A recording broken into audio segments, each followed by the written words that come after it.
great to see this atmosphere of everybody getting together on a Saturday and trying to solve next-gen technology problems.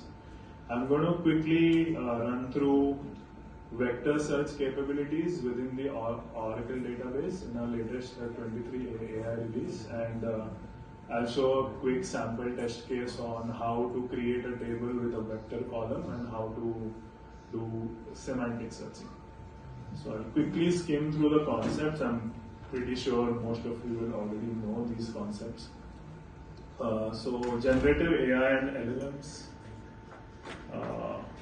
LLMs are becoming ubiquitous now in modern apps, as traditional keyword-based search needs to be augmented by something which is more meaning-based or which understands the context.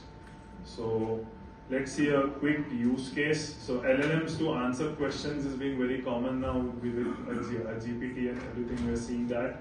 So if you look at the typical use case, the user will type in a question or a query. For example, here is asking, why does my laptop keep rebooting?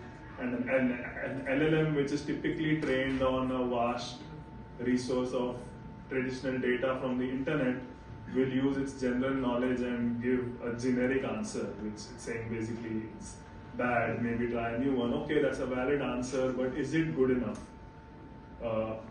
Because each application has a particular domain-specific knowledge that you want the LLM to know, and now there are two ways to do it. You either train your domain-specific data on that LLM, or you do something called as RAG, which is called Retrieval Augmented Generation, where in addition to the user's question, you also provide domain-specific context to the LLM so that it can give you a more specific answer. And that can be achieved by actually being able to search on your domain-specific data which is stored in your database. So how do we find this data from the database? Now, a database is typically built for traditional value-based searches or range-based searches like your RDBMS.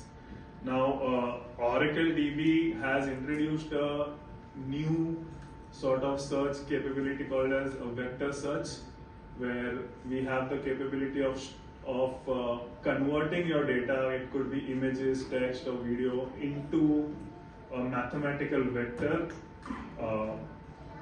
which represents the context of your data through these deep learning models, and then you can store it as a vector type column in your database table itself.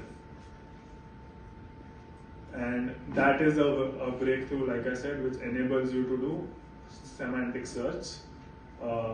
Like I said, this one you can have images, text, audios. They can all be converted to vectors through the relevant training models, and that gets mapped to a mathematical vector of n features. This is a simple example. Suppose you have like a support incident. It can be converted into a vector in a way where maybe one feature can represent sort of the severity of the incident, the other. So all these dimensions of the vectors will capture all these features. And the distance between two vectors is just a mathematical, it could be Euclidean or cosine distance based on what the model is trained on.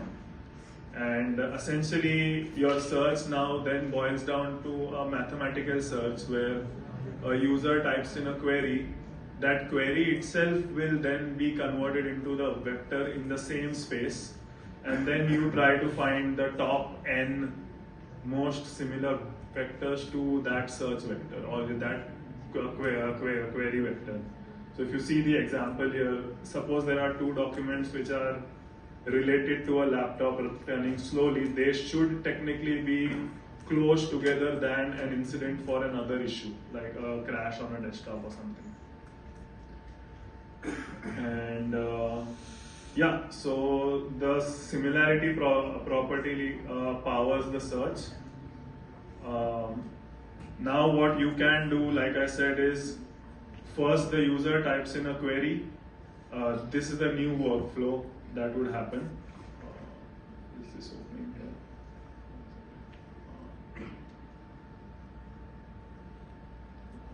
Why is this not showing? 1 second. Yeah. Is this visible? Yeah. Yeah. So the new search would be user types in a query. Instead of consulting the LLM directly, you'll actually convert that query into a vector, get the top n results or whatever you want, which is similar to what you're asking, and then you augment your question with those incident reports and the documents, and then ask the LLM, in light of this knowledge, what is the best answer to my question, and then you get a more specific response. And in our case, the specific response may be like, oh, you need to do an OS update. So, okay, so we can take one step further with RAG in the database, because like I said, alongside vectors, the database had its traditional search capabilities, like you can drill down on your data further by, suppose I want to only look at specific product data or specific times, or say if I have products, I want to look at products only in a certain price range. So you can augment all your traditional keyword search and range-based search alongside your vectors to then get even more specific vectors to then give to the LLM.